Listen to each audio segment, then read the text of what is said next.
Baik, selamat pagi anak-anak. Nice to see you again this morning.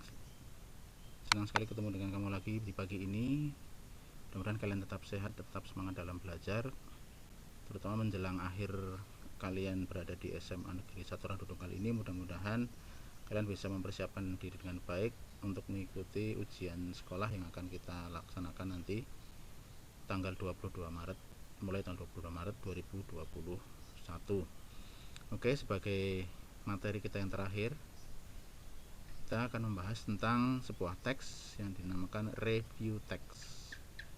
Review text. What is review text? Kemarin kalian sudah mempelajari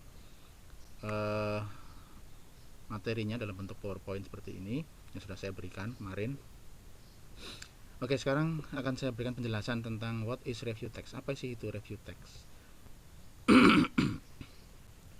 Review text is a text which present, critique, or evaluate on event or works for readers or public audiences. Ya. Ini kalian sudah cukup jelas menurut saya, teks ulasan. Ya. Jadi review text itu juga disebut teks ulasan. Ya. Merupakan suatu evaluasi publikasi. Sebuah evaluasi yang dipublikasikan dengan tujuan untuk menilai atau meninjau sebuah karya manusia. Kebanyakan adalah karya sastra. Bisa jadi film, video game, komposisi musik, lagu, buku, perangkat keras, kita olah itu misalnya mobil, komputer, ponsel, peralatan rumah tangga. Bisa juga mereview sebuah acara atau pertunjukan seperti konser musik, sandiwara, teater, tari, dan lain sebagainya. Jadi yang direview, diulas itu kebanyakan adalah karya manusia, yang kebanyakan juga adalah merupakan karya seni, the work of art. Jadi itu tujuannya.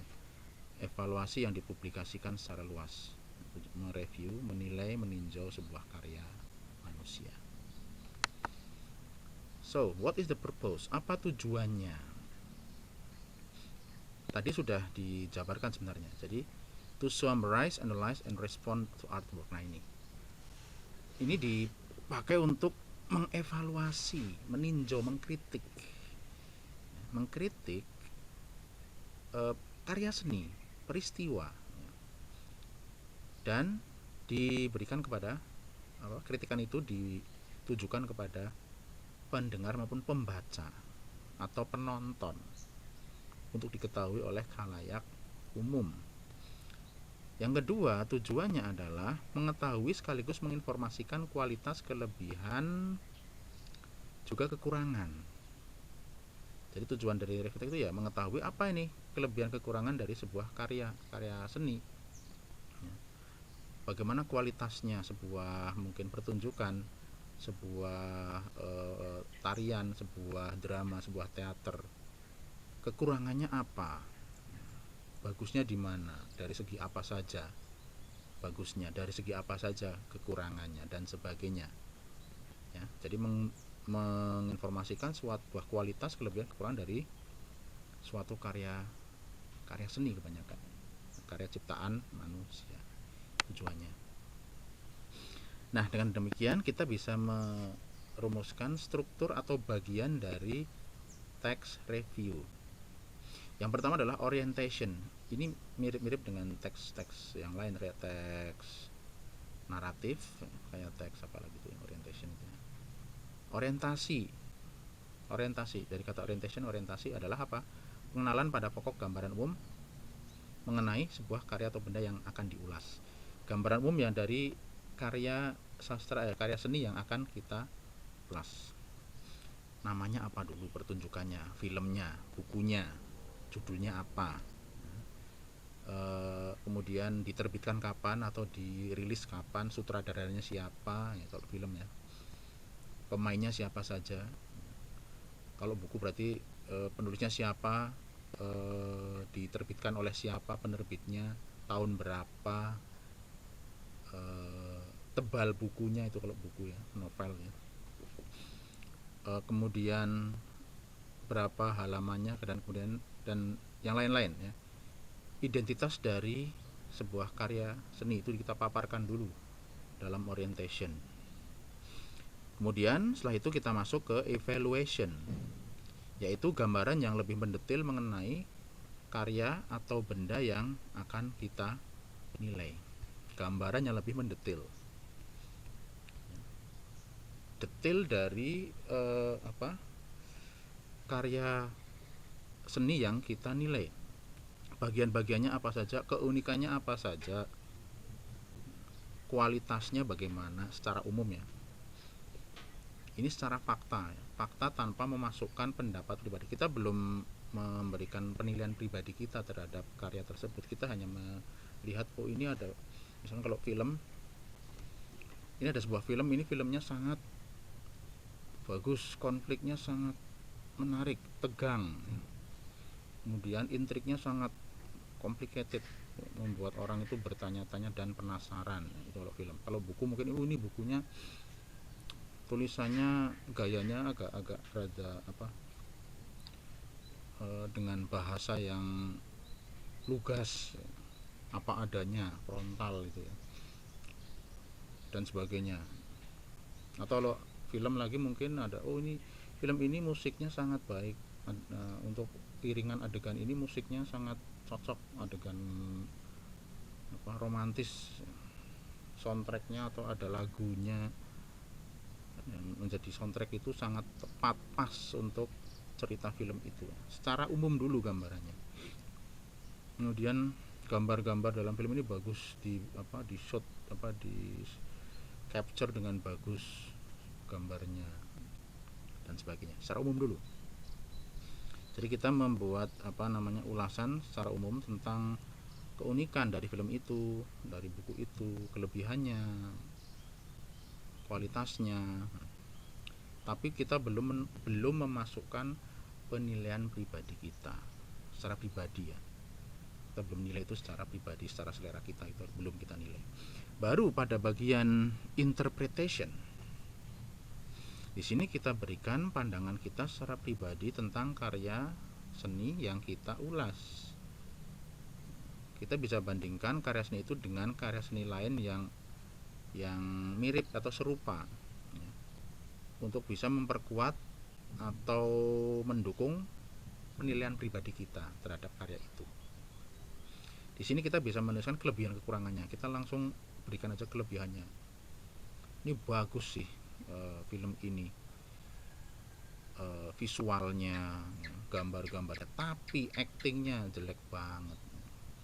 Padahal seorang sutradara itu harus bisa memadukan antara visual, gambar, dengan kekuatan acting para pemainnya. Di sini timpang banget, gambar bagus, acting pemainnya jelek. Itu mungkin seperti itu, kelebihan kekurangan secara pribadi. Dan akhirnya kita bisa memberi nilai. Ya, kalau kualitasnya kayak gini, saya akan memberi nilai misalkan 8 dari 10 atau 70 dari 100. Atau kita bisa juga menilai dengan memakai grade bintang, 4 stars, paling bagus tuh 4 stars misalkan. Lumayan 3 bintang. Bagus lah, cukup bagus 3 stars. Ya, sedang-sedang saja, nggak bagus, nggak jelek 2 bintang, atau jelek 1 bintang, bisa juga seperti itu. Nah, di sini kita memasukkan pendapat pribadi. Dalam interpretation ini kita masukkan pendapat pribadi kita. Mungkin berbeda dengan pendapat orang lain terhadap sebuah karya itu. Kita bilang baik, bagus, orang lain bisa saja bilang buruk, atau sebaliknya. Ya, tapi ini adalah sekali lagi adalah pendapat pribadi. Jadi untuk sebuah karya sastra memang ada orang yang menilai itu bagus dan ada yang menilai itu buruk atau jelek. Itu interpretasinya seperti itu. Pada bagian inilah kita menunjukkan bagian mana yang bagus, bagian mana yang jelek. Itu secara interpretasi. Kemudian di bagian akhir kita berikan summary. Summary ini adalah kesimpulan ya. Kesimpulan akhir gitu ya, yang menjelaskan apakah karya atau benda yang kita ulas tadi itu layak, berharga untuk calon pembelinya, layak untuk penonton, untuk ditonton, layak untuk dibaca kalau novel ya, drama film layak ditonton, apakah ini bagus mendidik untuk anak-anak, ataukah ini memang sangat tidak direkomendasikan ditonton oleh anak-anak, dibaca oleh anak-anak karena isinya, ceritanya itu sangat dewasa kalau sebuah film misalkan. Ya, apakah harga yang ditawarkan sesuai dengan kualitasnya? Ya, kalau kamu mereview ponsel dengan harga 2 juta dan fasilitas segitu, itu apakah cukup layak? Pantas nggak harganya? Atau sebuah ponsel harga 6 juta dengan fasilitas ini, itu pantas nggak? Layak nggak? Sesuai harganya nggak? Itu bisa jadi seperti itu, diberikan pada bagian akhir atau bagian summary, evaluasi akhir atau ringkasan akhir dari sebuah benda karya sastra, karya seni yang kita ulas. Jadi seperti itu, bagian-bagiannya ada origin, evaluation, interpretation, dan summary. Kita sebentar, nah, untuk language features atau ciri kebahasaannya dari text review ini simple aja, simple ya, yaitu yang pertama menggunakan present tense, subject verb one. Apa alasannya memakai present tense? Sudah tahu kalian mungkin ya. Ya, karena kita berusaha secara apa adanya menilai sebuah karya sastra itu, sebuah karya seni itu. Jadi berdasarkan fakta, ya kan? Fakta yang kita temui memang dalam sebuah karya seni itu kita paparkan. Mungkin masih mempunyai ada pendapat pribadi kita di situ, tapi memang itu kita dasarkan berdasarkan fakta. Jika kita menggambarkan sesuatu atau menuliskan sesuatu berdasarkan fakta, itu memang harus memakai present tense, karena salah satu fungsinya dari present tense adalah menuliskan atau mengungkapkan sebuah fakta. Itulah mengapa digunakan present tense. Kemudian banyak menggunakan adjektif, itu jelas. Kata sifat ya, kata sifat yang hubungannya dengan memberi penilaian, bad, good, bagus, jelek, valuable, berharga, amazing, extraordinary, great, itu banyak dipakai. Boring, membosankan, banyak dipakai. Kata-kata sifat yang menunjukkan penilaian terhadap sebuah karya seni. Dan sering menggunakan long clause, kalimat panjang dan kompleks ya. Biasanya kita tulis dengan kalimat panjang. Kenapa? Karena kita memberikan gambaran, memberikan penilaian secara mendetail dari sebuah karya seni. Jadi perlu jangan pakai kalimat pendek ya. Tidak hanya mengatakan the movie is good, film ini bagus. Tapi bagusnya bagaimana? Explain. Bagusnya because bla bla bla bla bla. Kalimatnya harus panjang. Bagus karena memang kualitas produksinya bagus dengan ditunjukkan dengan setting yang luar biasa, biaya yang begitu besar, tampilan gambar yang mempesona, panjang sekali. Jadi menggunakan long clause, kalimat panjang dan kompleks. Example. Nah, di sini ada book review. Kita mengulas sebuah buku. Buku ini pernah dibuat filmnya juga. Kalian sudah pernah nonton kayaknya di TV, sering diputar. The Chronicles of Narnia, The Lion, the Witch, and the Wardrobe. Ya. Judulnya itu. The Lion, the Witch, the Wardrobe is the first book published in C.S. Lewis classic Chronicles of Narnia series. Ada film, ada buku Chronicles Narnia yang seri pertamanya berjudul The Lion, the Witch, and the Wardrobe. Si singa, si penyihir, dan lemari. Yang lemari. Which children have love for generation. Ya, buku ini ternyata disukai anak-anak dari generasi satu generasi yang lain. Itu orientationnya. Kenapa? Ini ada perkenalannya dulu. Ada buku cerita anaknya, Chronicles of Narnia. Seri pertamanya berjudul The Lion, the Witch, and the Wardrobe, yang dikarang oleh C.S. Lewis. Itu nama pengarangnya. C.S. Lewis ini nama pengarangnya. Jadi di sini kita perkenalkan dulu bukunya, pengarangnya. Yang ternyata statusnya sudah disuka dari dulu oleh anak-anak. Baru setelah itu kita menuju ke evaluation. Bagaimana evaluationnya? The main characters are clear role models who will help save Narnia from the witch. Di dalam cerita itu tokoh-tokoh utamanya berusaha menolong Narnia, dunia Narnia itu dari seorang penyihir jahat ya. Penyihir jahat. Kalian udah tahu ceritanya ya di film itu ya. Even the one who initially falls under her sway learns his lesson. Meskipun ada satu tokoh utama yang berhasil diguna-guna ya, yang dimantrai oleh si penyihir itu, pada akhirnya bisa mengambil pelajaran. Ada satu tokoh yang memang berkhianat dari 4 bersaudara itu ya, showing the power of repentance and forgiveness ya. Tapi akhirnya dia bertobat kembali dan forgiveness, dia meminta maaf terhadap pada saudaranya. Valuation berupa apa? Ini ditunjukkan plot ceritanya secara umum. Di situ ada intinya adalah tokoh utamanya itu berusaha menolong Narnia dari seorang penyihir jahat. Itu plotnya seperti itu. Penyihirnya sempat mempengaruhi salah satu di antara tokoh utama itu, tapi ada tokoh utama itu bisa berbalik dan meminta maaf. Nah, lalu muncullah interpretation. Kita memasukkan penilaian pribadi kita. Anyone who's ever dream of living in the world where animals can talk is going to enjoy this book. Siapa aja yang suka mimpi tinggal bersama binatang yang bisa ngomong, yang suka membayangkan dunia itu kayak semuanya bisa ngomong, itu pasti suka dengan buku ini yang dipublikasikan tahun 1950 ini. The Lion, the Witch and Wardrobe is full of storytellers, sights and precious English children with mix of adventure and serious battles. Nah, di sini cocok banget untuk anak-anak ya. Ceritanya itu perpaduan antara petualangan dan kisah pertempuran. Perhaps the force of good sometimes seem to have too easy a time vanquishing their foes. Cuma menurut saya, nah ini ada bagiannya nih, kebaikan itu kadang-kadang kok gampang banget ya mengalahkan the foes, mengalahkan musuhnya, mengalahkan keburukan, terlalu mudah. Yang jahat itu dikalahkan oleh si baik itu terlalu mudah. Yes, the writing system now somewhat dated, dan gaya penulisannya untuk sekarang ini agak ketinggalan zaman. Mungkin gaya bahasanya nggak keren, pakai bahasa lama ya. Itu penilaian dari penulis ya, dari yang review.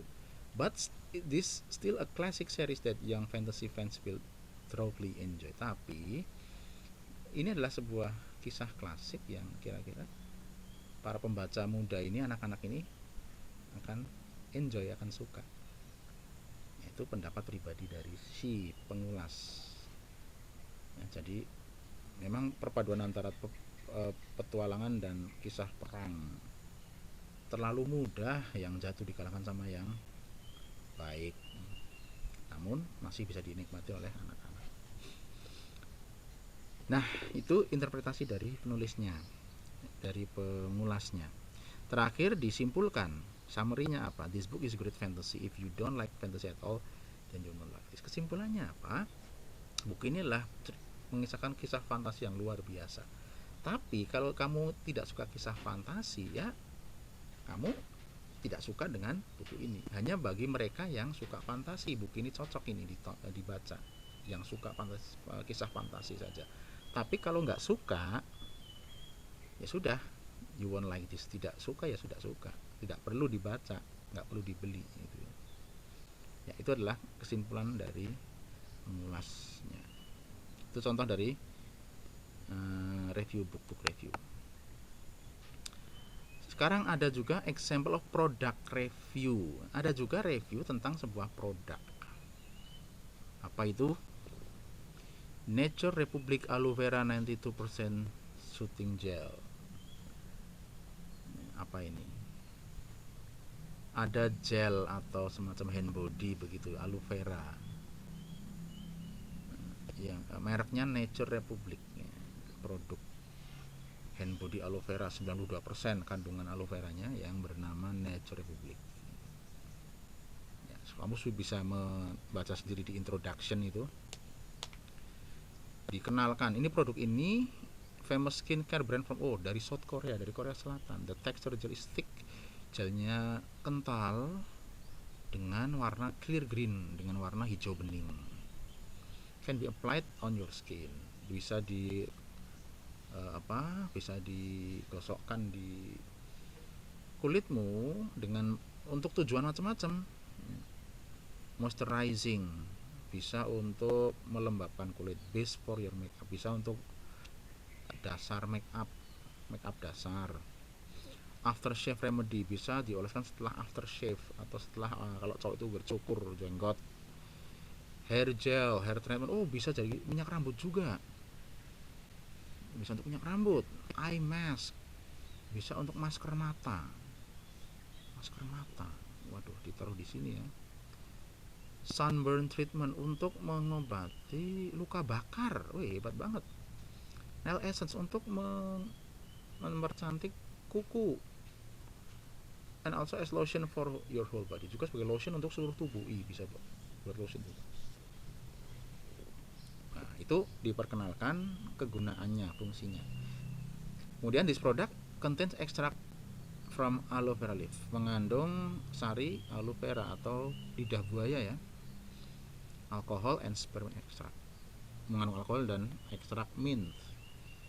Ini bisa buat juga nih menurut Pak Kris, ini bisa buat campur alkohol lagi, dikocok, bisa jadi hand sanitizer ini ya kalau sekarang. It can easily be found in many online shop, bisa ditemukan di banyak online shop and marketplace dan di supermarket. On the internet. Ini kayaknya dijual belikan di online shop saja ini, with price around 1,000 rupiah, 100,000 rupiah and 150,000 rupiah, harganya 100 sampai 150 ribu. Evaluation.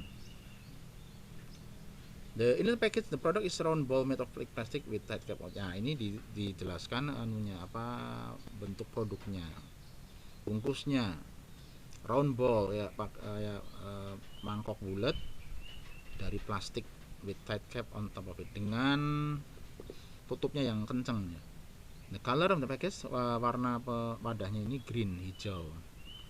There are 2 long stickers contain the name of productnya. Ada 2 stiker, yang satu nama produknya, yang stiker kedua itu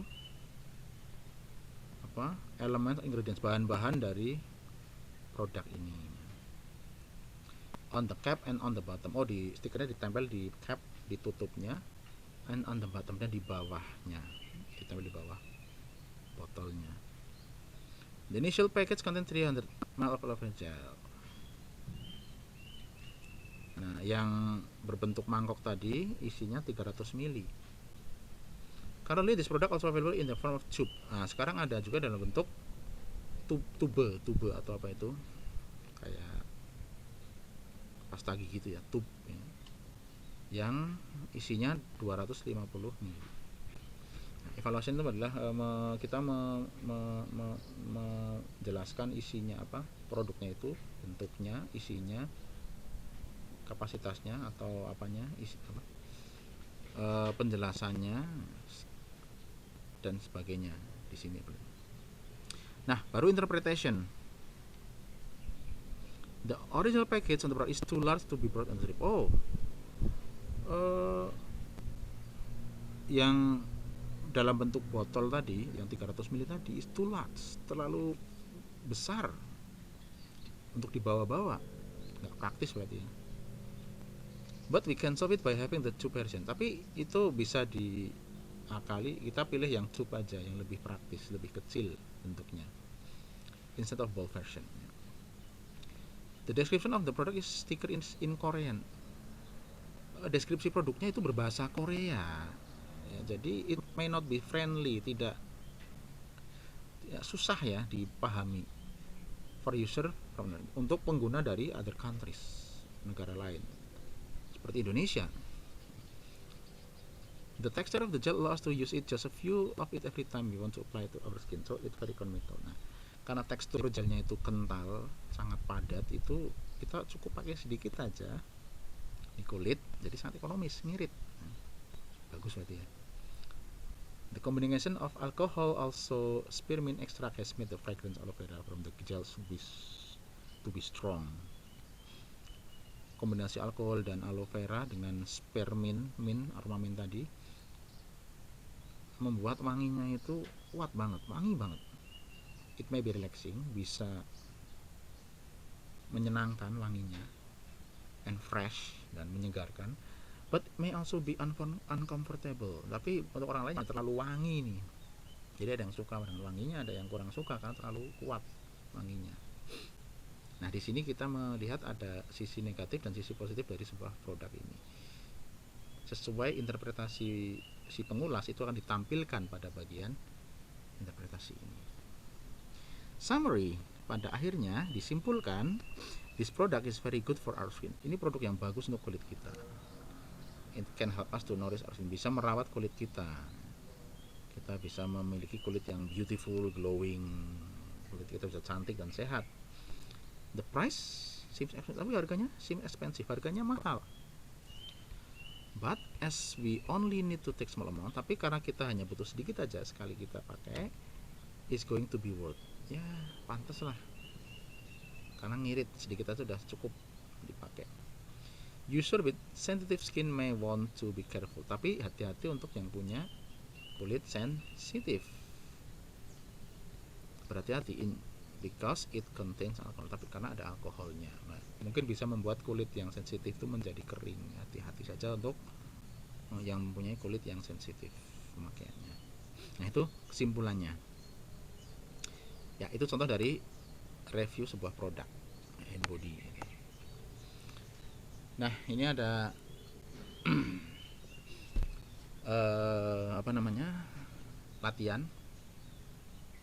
latihan menggunakan latihan teks review ini pakai sambil dari soal ujian nasional beberapa tahun yang lalu ya.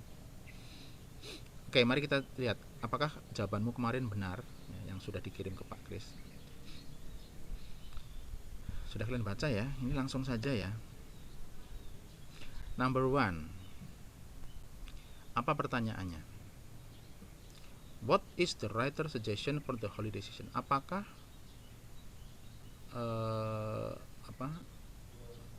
suggestion atau saran dari penulis untuk liburan ini, untuk libur? Jawabannya di sini yang betul adalah B. Ada di kalian jawab B. Put aside your course and read the novel. Kalian tinggalkan pekerjaanmu dan baca novelnya. Dari mana kita tahu jawaban ini? Kata kuncinya adalah holiday season ini ya. Maka dari itu kamu harus mencari kata ini di dalam teks. Ternyata kalian temukan di paragraf ketiga. This holiday season, put aside your course and curl up on couch with all through the night. Liburan nanti, tinggalkan pekerjaanmu dan meringkuklah di couch, di sofamu sambil dengan all through the night. All through the night itu judul buku. Artinya kamu bisa meringkuk di sofa sambil membaca all through the night. Jadi jawabannya adalah B. Put aside your course and read the novel. Ini adalah sebuah review dari sebuah novel ya. Number 2, what intrigues the writer about all the night? Apa yang membuat penulis itu tertarik atau penasaran dengan cerita all through the night? Apa yang bikin dia penasaran? Kata kuncinya adalah what intrigues. Kalian tidak bisa menemukan kata-kata intrigues ini di dalam teks, tapi ada beberapa kata di sini yang maknanya sama dengan intrigues. Jawabannya di paragraf kedua. I admit, however, that I'm still trying to know what melody of the song All Through the Night sounds like. Nah, ada kata I'm still trying to know. Ini saya masih mencoba memahami atau masih penasaran ya, sama dengan intrigues. Jadi intriknya apa? Yang bikin penasaran apa? Ya, apa ini kalimat berikutnya? What melody? She didn't know the melody of the song in the book. Ya. Dari dalam buku itu ada dijelaskan ada lagu, yang sebuah lagu ya. yang melodinya itu sangat membuat penasaran si pengulas ini. Ini lagunya juga All Through the Night judulnya ya. Ini gimana melodinya, bagaimana musiknya, ini kok bikin penasaran karena tidak dijelaskan nadanya tidak dijelaskan dalam buku itu, dalam novel itu. Jadi ya jawabannya adalah C, dia tidak tahu melodinya, itu yang bikin dia penasaran. In the first paragraph, the reviewer, pada paragraf pertama si pengulas apa yang dilakukan? Nah, ada jawaban yang di sini, yang kalimatnya, kata-katanya itu ada di dalam teks. Mana kira-kira? Jawabannya B. Analyzes the three plots in the story. Apa ya? Sudah jelas ditulis begini. Reading three plots of Mary Higgins Clark in All Through the Night concerns stolen gold, ornamental cup, and missing baby, and a will which seem to be deceitful. Nah, ternyata dia di situ menganalisa 3 alur yang ada dalam novel All Through the Night karya Mary Higgins Clark. 3 plot, 3 alur yang ada di All Through the Night itu berkenaan dengan sebuah cup atau cangkir emas yang dicuri, missing baby, bayi yang hilang, dan a will, sebuah keinginan, which seems to be deceitful, yang sepertinya sangat menipu, keinginan yang menipu. Ada teka-teki di situ ya. Jadi 3 plotnya itu. Jadi analysis the 3 plots in the story, itu jawabannya ya. Next, Harry Potter and the Philosopher's Stone. Nah, ini juga sebuah review tentang buku ya. A book review by Danny Yee ini ya. Ini kamu udah tahu ceritanya ini Harry Potter seri pertama ini. Seri pertama yang kalau di beberapa negara itu di judulnya bukan Harry Potter and Philosopher's Stone, tapi Harry Potter and the Sorcerer's Stone. Filmnya juga judulnya itu, filmnya The Harry Potter and the Sorcerer's Stone. Harry Potter dan batu bertuah. Kalau versi aslinya judulnya ini, Harry Potter and the Philosopher's Stone.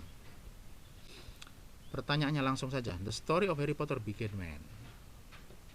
Kisah Harry Potter itu dimulai ketika.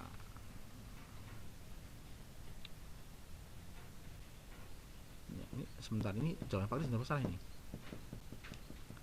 Perhatikan di dalam teksnya. Judge this by this verse alone. The Harry Potter books are fine addition to English children fantasy literature. Nah, Harry Potter itu adalah sebuah karya menarik di buku fantasi berbahasa Inggris, yang diterbitkan di Inggris. Harry Potter, orphan when his parents are killed by the Voldemort, is taken by his aunt and uncle. Itu pertama, itu kisahnya. Harry Potter yang menjadi yatim piatu karena orang tuanya itu dibunuh oleh Voldemort, itu akhirnya dirawat atau dipelihara oleh paman dan bibinya, who are muggles. Muggles itu orang biasa yang tidak bisa melakukan sihir. Jadi kisah Harry Potter itu dimulai ketika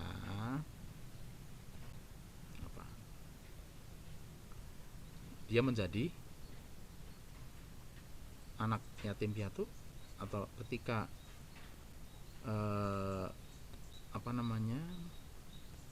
paman bibinya mengadopsi dia, atau dimulai ketika Voldemort terbunuh, atau ketika orang tuanya membunuh Voldemort, atau paman bibinya malah yang membunuh Voldemort. CD ini salah ya, yang A atau B ini yang betul. Kisahnya dimulai ketika, ya jawabannya B ya menurut saya.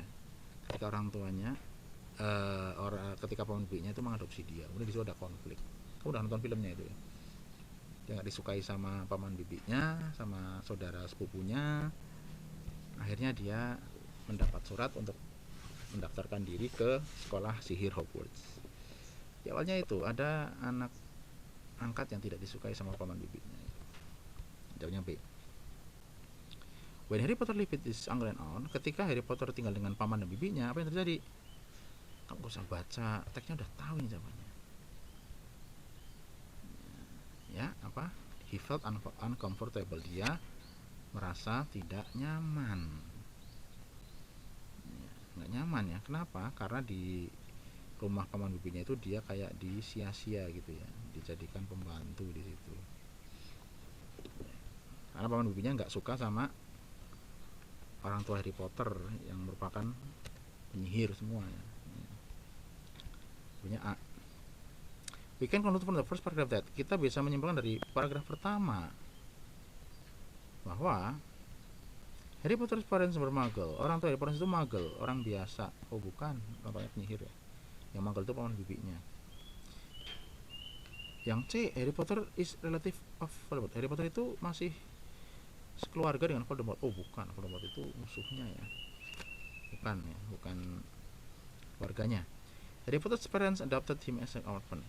Orang tuanya itu mengadopsi Harry Potter sebagai yatim piatu. Bukan, orang tuanya itu asli ya. Bukan orang tua adopsi. Kalau paman bibinya itu yang merawat dia, tapi bukan orang tuanya. Harry Potter enjoyed his life with his Harry Potter menikmati hidupnya dengan paman bibinya. Oh tidak. Jadi jawabannya adalah B. Harry Potter live in magical place. Harry Potter tinggal atau hidup di dunia sihir. Dia seorang penyihir. Number 3. Exercise 3. Ini sebuah cerita Frankenstein story, kisah Frankenstein. Kamu tahu Frankenstein? Seorang ilmuwan yang menghidupkan mayat. Jadi dia mengadakan percobaan. Kalau mayat itu dialiri listrik, apakah dia bisa hidup kembali? Dia mengadakan percobaan. Dia ambil sebuah mayat dari kuburan, dia setrum pakai listrik otaknya dan tubuhnya. Ternyata kembali aktif. Otaknya aktif, organ dalam aktif, dia mayatnya hidup lagi. Tapi setelah hidup mayatnya itu menjadi karena mayatnya itu mayat seorang mantan penjahat, maka dia jadi jahat kayak monster dan dia membunuh orang-orang di sekitarnya. Nah, itu cerita Frankenstein. The text is about. Nah, di sini yang diceritakan, yang diulas dalam review text di sini itu adalah apa? Ternyata di sini yang di review adalah the quick text and the original text of Frankenstein story. Tahu dari mana? Di sini paragraf ke-3. The graphic novel is available in 2 versions.